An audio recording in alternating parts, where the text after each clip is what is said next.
Fallout Equestria the Chrysalis, Chapter 24, Part 2. The day's travel was uneventful and quiet. Nobody felt particularly talkative, knowing what lay ahead of us. Even Sickle remained quiet, plodding along behind us.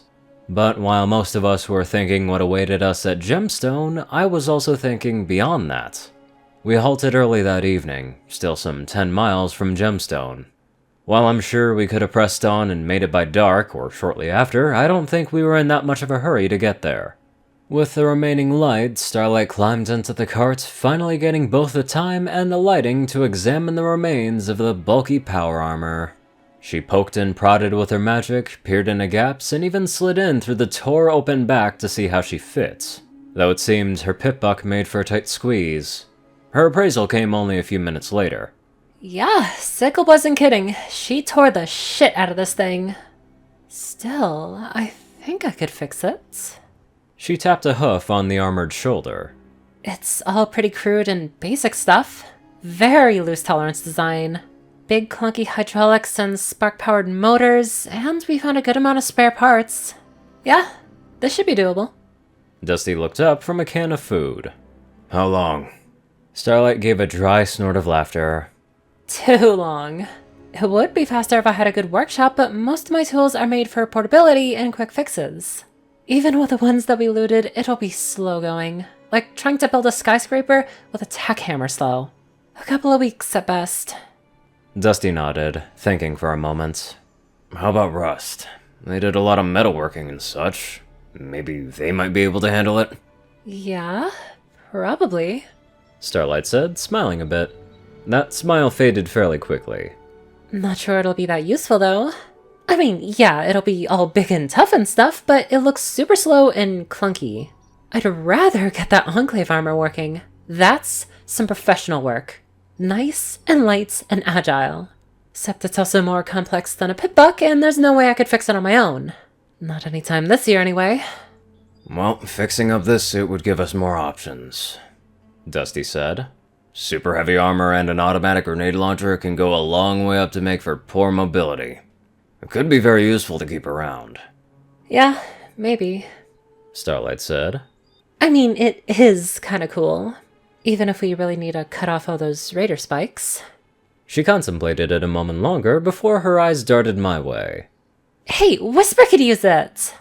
I coughed into my half-eaten can of pears, feeling particularly alarmed at the thoughtful look Dusty had directed my way. As soon as I got my coughing under control, I shook my head. No way, I'm not even good at this regular soldiering stuff, much less playing at being a walking tank. Besides, that thing would be more obvious than Sickle. I kind of rely on not drawing attention to myself. Still might be useful, Dusty mused. Would give you great protection and firepower in a pitched fight, and you could always get out of it if you need to do the sneaky bug thing. I scowled. Well, why don't you use it then? His expression faltered slightly. I'm not sure that would be a good idea. I've spent a lot of time training to fight in a specific way. Changing that up means a big step back, and I wouldn't gain much from it. Starlight chimed in. I don't think he'd fit. It was pretty snug on me. Dusty raised a hoof to gesture to her. There, see? I fixed him with a flat glare. Oh, hey! Starlight said, suddenly grinning. We can mount the minigun opposite of the grenade launcher. You did good with that last time. Well, she'd burn through all of our ammunition in a single firefight, Dusty said, poorly hiding a chuckle before turning more serious. I'm thinking the heavy machine gun. We've got close to 200 rounds for this thing, but no way to use it. I turned back to my pears. There's something seriously wrong with all of us if I end up being the most heavily armed and armored. Agreed. Sickle said, grinning widely. I think she was enjoying this far too much. On a slightly positive note, the grin wasn't quite as disturbing as it would have been earlier in the day. We'd used our pip-buck maps to locate a small murky creek and made her clean up before heading into town. Thankfully, Dusty decided to take a somewhat more diplomatic turn in the conversation. Anyway, we've got lots to do before we'll have a chance to get the thing fixed up. We can settle all that later. Lots to do. My mind returns to previous subjects as I continued eating. When I had finished the rest of the can and gotten a drink, I finally broached the subject. I want to go to Serenity. Dusty sighed, but didn't seem all that surprised by my declaration. I imagine he'd been waiting for this. I know you want to look into anything to do with your kin, but I'm not sure that's a good move. We know there are changelings there. I insisted, but Dusty shook his head. No, we don't, he said. We know there were changelings there, and yeah, there's a good chance there are more. But we don't know that, even if they are. He paused, his ears drooping. Shit, all we know about them is that they scared Emerald so much that she thought it was better to abandon everything she'd built up and fake her death rather than being found by them. They're very likely the ones who just contracted a raider band to kill her. I think it's safe to say these aren't good people we're talking about. The reply hurt, largely because most of what he said was absolutely true. I still pressed on. Maybe. Likely it's a lot more complicated than that. I'm not expecting some miraculous reunion where everything's suddenly okay, but we've suddenly got solid evidence that other changelings have survived. And there's the possibility of an entire hive living out there. I can't just ignore this. I get that, Dusty said. I'm just concerned that you're looking too much at the ideal and not considering the risks. What if everything Emerald said was true? What if they really are slavers who will wipe out the entire settlements just to remove any evidence of their existence? If this Serenity really is a bunch of changelings, then they just murdered one of their own. Do you think they're just going to welcome you with open hooves? I glared at him. Dusty, I've been involved in espionage and conspiracy for my entire life. I'm quite well aware of the dangers. I'm not talking about naively walking in and asking if there are any changelings around. And given how things went during the war and the sundering of the hive, I'm certainly not going to make the mistake of assuming every other changeling out there is my friend. I'm talking about doing reconnaissance, scouting out who and what is out there, and then deciding what to do. Dusty's jaw tightened a bit at the sharpness of my tone, but he didn't rise to match me. Even that's a risk. This isn't going to be like the raiders we've dealt with. We're talking about a secretive organization with apparently unlimited funding.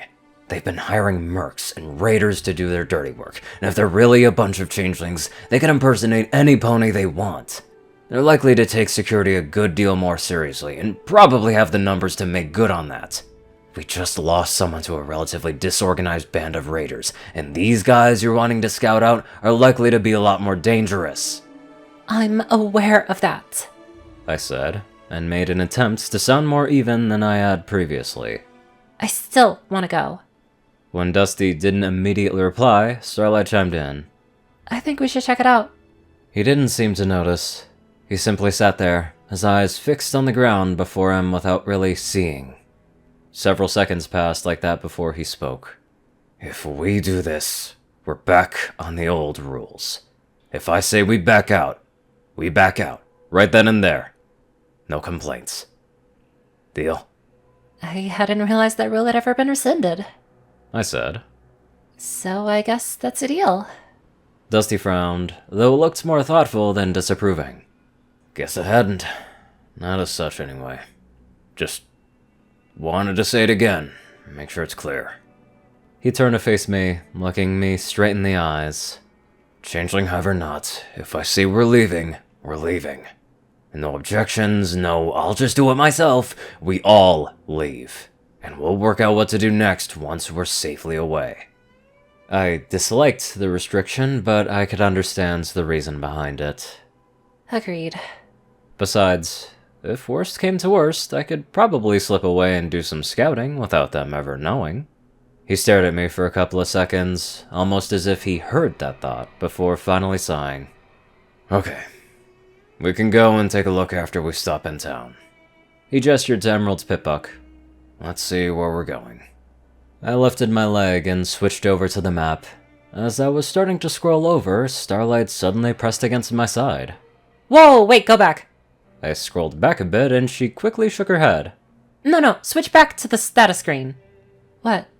I asked in confusion as I switched modes. The screen switched to the status display, complete with a cartoon changeling. Oh, yeah, that. Holy crap, it knows you're a changeling! Starlight stared down, wide-eyed and open-mouthed.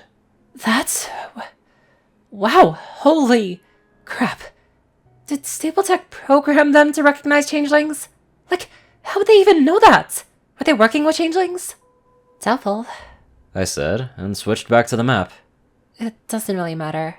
What do you mean it doesn't matter? Starlight said, staring at me like I'd gone insane. This is huge! Stapletech knew enough about you guys to design the Pip-Bucks with you in mind? The guys who made the stables that kept ponies alive through the balefire? And maybe some not-so-ponies? That's one possible explanation. I said, scrolling across the map.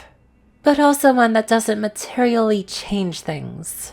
There is little functional difference between Stapletech intentionally harboring some changelings and changelings secretly infiltrating their stables, which was always a possibility. Personally, I find it unlikely. Stapletech had enough attention from our own infiltrators that such a collaboration would have been unlikely to have avoided attention. For that matter, if collaboration seemed plausible, I expect we wouldn't have had so many difficulties outfitting our hive. Unlikely. Starlight repeated. Not impossible. Not impossible, but likely to be a dead end. Even if it were true, it's likely to be a largely academic point. Stables were intended to last a couple of decades.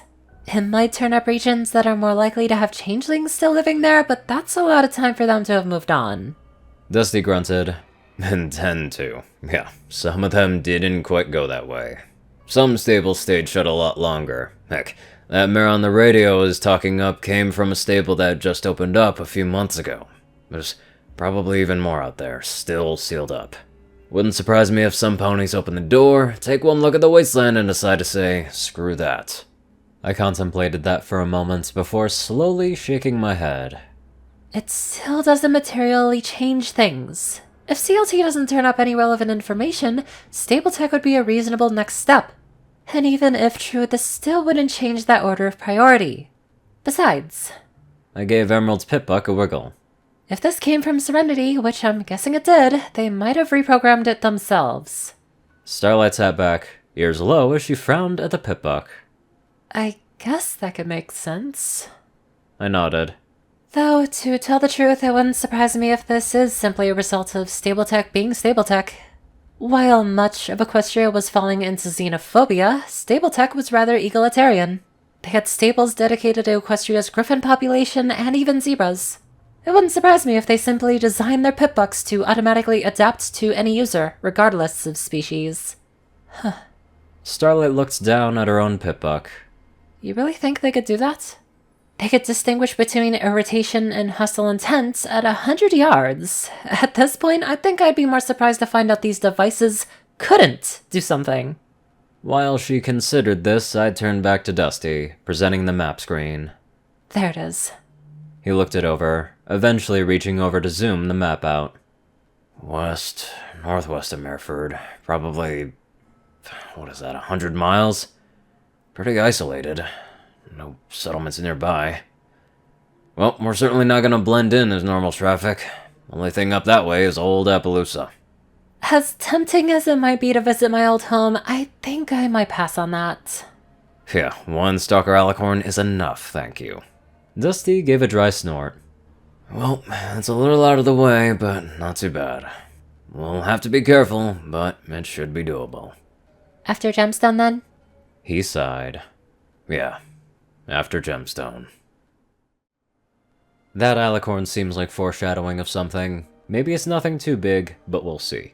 Anywho, let's get on to our survivalists of donators. Top donators: Cat-gjf, Zar630, J10 Man, Only One Thing, Ceru, Orion, and IronSky. Darkside, Rayden, Narwhals, Blackmoonheart, Pastel Skies, Austin Rolan, Stu Hex, Sword Brother and Mordred, Omicron Library, Will, Chris Twinkie, Riot Soul, Badass Waffle, Shadow Moon, Luigi88, Chancellor Crust, Big Smoke 369, and many more awesome people.